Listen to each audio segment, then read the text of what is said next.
છે। ધ્રાંગધ્રાના આંબેડકર નગર વિસ્તારમાં રહેણાંકી મકાનમાં ખુલ્લા ફળિયામાંથી ધ્રાંગધ્રા સિટી પોલીસે વિદેશી દારૂનો જથ્થો ઝડપી પાડ્યો।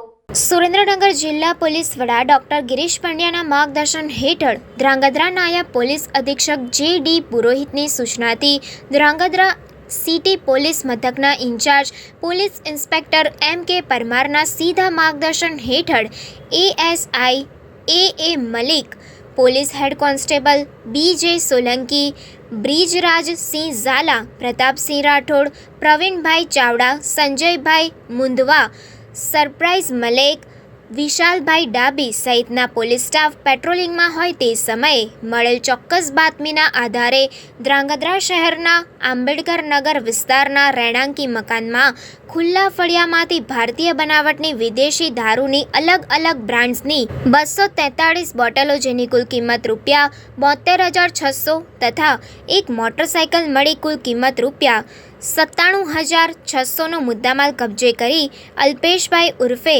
કલ્પેશભાઈ વિરુદ્ધ ગુનો નોંધી આગળની કાયદેસરની કાર્યવાહી હાથ ધરી છે। Reporter Rutul Kumar Dhamecha, secular Gujarat news, Dhrangadhra.